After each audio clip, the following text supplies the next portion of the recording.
Welcome, Age of Vintage Society. Raymond Burr became one of the world's most famous TV stars during the original run of Perry Mason, and went on to another popular, if less remembered series, Ironside. And there he was, instantly recognisable and in the public eye, a homosexual man who kept his sexuality concealed. How Raymond Burr and his boyfriend created their own paradise. Make sure to watch the video until the end and leave your thoughts in the comments. If you are new here, join our wonderful community by subscribing to the Age of Vintage channel. Hollywood star whose whole life was an act. Actor Raymond Burr was a regular TV presence for almost 20 years, first as crusading lawyer Perry Mason and then as wheelchair-bound detective Robert Ironside. He was a household name for millions of fans, but in the era before blogs and tabloid magazines, nobody knew very much about his private life. There had always been rumours about him. He was in television from 1957 to 1977, almost non-stop. You knew his characters, but you didn't really know anything about him personally. He was an icon, and also a terrific actor. He always was a very private man anyway, and he would never, ever, ever discuss his personal life.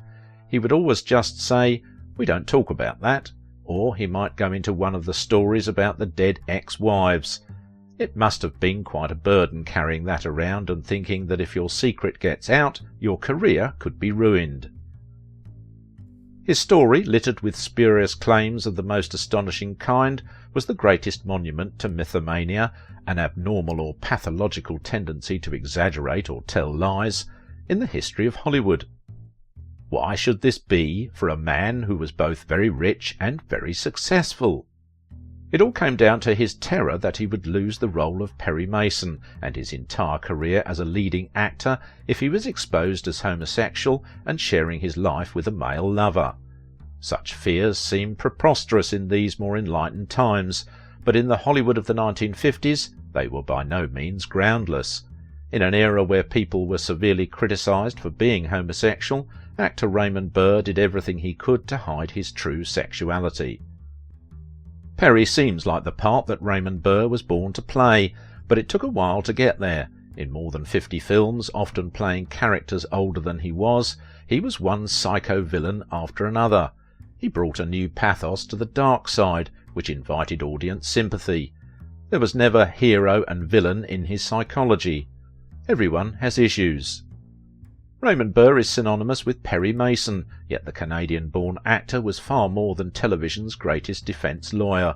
Earlier in his film career, he was a natural in film noir. Beyond the screen, Burr was a horticulturalist, an oenophile, and a seashell collector. Raymond William Stacey Burr was born on May 21, 1917 in New Westminster, British Columbia, Canada. Burr was the oldest of 3 children born to William Johnston Burr, a hardware dealer, and Minerva Smith, a pianist and music teacher and daughter of a US naval officer. Shortly after he was born, the family moved to China, where they spent 5 years. His parents divorced when Burr was 6, and his mother moved the family to Vallejo, California.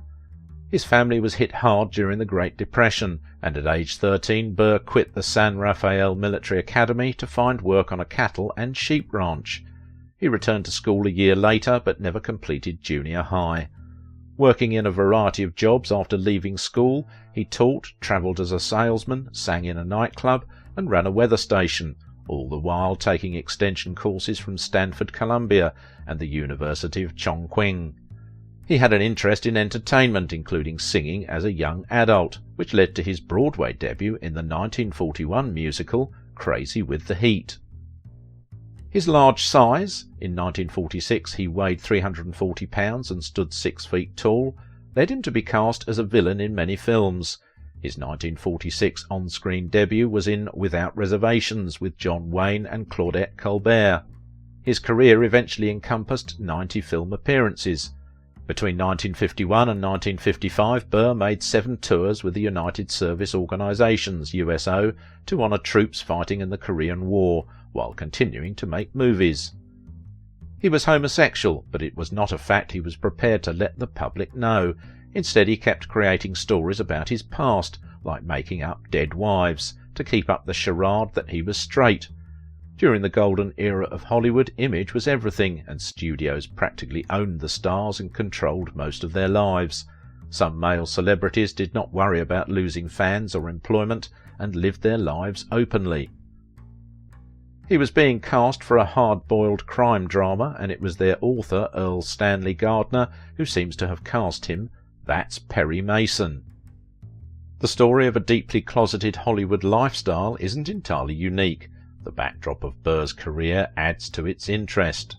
Typecast as a heavy when he drifted into Hollywood after World War II, his hulking presence and brooding scowl made him ideal for film noir and crime dramas generally.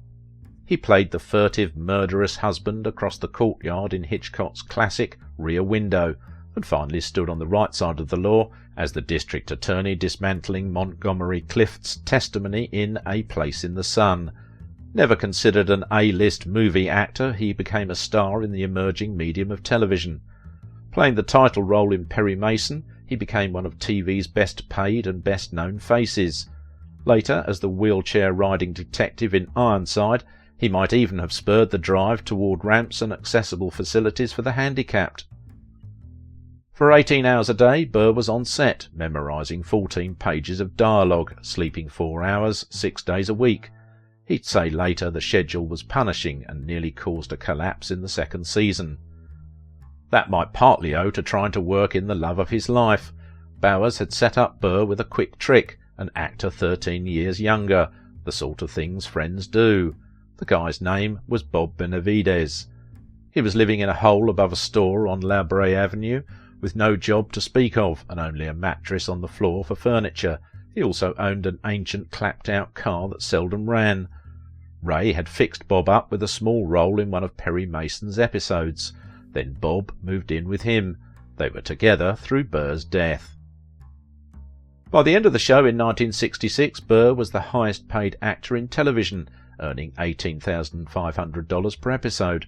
Although the series was extremely popular with viewers, Burr told TV Guide in a 1993 interview that the show dominated his life and that he regretted taking the role.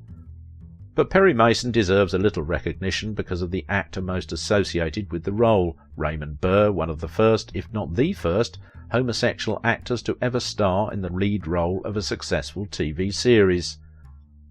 Although he played serious characters who rarely cracked a smile, Burr was quite the opposite off-screen. Both large in size and personality, Burr was known as a bon vivant, who hosted legendary dinner parties, he cooked, showered friends with gifts, and was extremely generous with his time and money. But even though Burr had many friends, that the only person who really knew what made the actor tick was his long-time companion and business partner, Robert Benavides. Burr and Benavides built life together in California. He and Benavides tried a getaway in Hawaii, loving the fishing and swimming.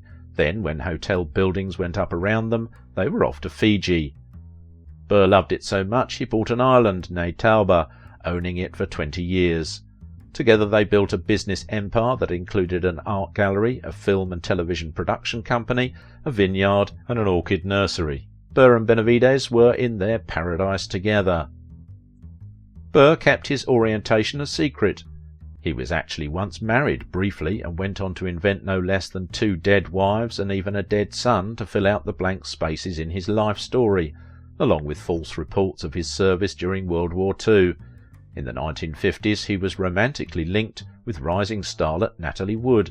They were genuinely fond of each other, but sparks never flew. People were not so open in Burr's day. The actor was able to keep everything under wraps while he was alive because he was so well liked and respected. The number of magazine features and newspaper interviews focusing on Raymond's personal life grew as Perry Mason became more and more popular. The public was interested in this veteran actor who, save for what was portrayed in the media as his brief dalliance with Natalie Wood, had one of those faces everyone knew but couldn't quite match with a name. That was all changing now. Once Perry Mason took off, the dead wife and son story was repeated time and again. Raymond could have ended it all right then and there, blaming the mix-up on an overeager studio publicist or on his youthful showbiz naivety, but he chose to continue perpetrating the fabrications, by refusing to address them. He would answer the inevitable queries about his supposed marriages by reciting the facts of his brief union with Isabella Ward. If the questioning went any further in relation to Annette Sutherland or, God forbid, son Michael, he begged off with a terse, "I don't discuss that." Reporters who were cowed by his presence followed his lead and quickly changed the subject. He repeated the "I don't discuss that" mantra so many times that writers eventually gave up asking him about it and relied on rehashing the story of his dead wife and son as fact. Even notorious gossip columnist Hedda Hopper, who wasn't above slyly referring to other actors as confirmed bachelors, protected Burr in her columns. Hopper's son William became a regular cast member of Perry Mason. He was the only child of gossip terrorist Hedda Hopper, known to homosexual history as the woman who'd ruined many stars and careers. There's been no full biography of her, but various bios pass on tidbits of a story Hedda Hopper herself wouldn't report. She was friends with Lucille Ball, though, who seems to have passed along that son Hopper was in love with Raymond Burr. Raymond Burr was in excruciating pain as he filmed the final Perry Mason episodes in 1993. Secrecy was second nature to the actor, and there he was, instantly recognisable and in the public eye, a man who kept his sexuality concealed. Any admission of homosexuality would have poisoned his career at any time before the 1980s. Times changed, but Burr kept his own counsel through the end.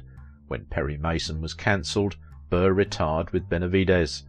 Almost no one on the set knew he was dying of cancer. He died of kidney cancer on September 12, 1993. He left his estate to Benavidez, who continues to run the vineyard and grow orchids. He renamed the vineyard after Burr as a tribute. Starr notes that throughout his public life Burr was unfailingly generous to charities and gave much of his time, when he wasn't keeping a gruelling work schedule, to public service of one sort or another. That the author only assembled a relatively slender volume out of Burr's life probably indicates that the actor carried many of his secrets to the grave. If you liked this video, don't forget to give it a thumbs up, subscribe if you are new here, and if you want to support my work, please visit my Patreon page. Now it is your turn. What do you think about the life and legacy of Raymond Burr? Although Burr told so many lies about himself, he did so to protect his sexuality and career, and may not have done so in today's world. His compassion, kindness, and his incredible talent should never be forgotten.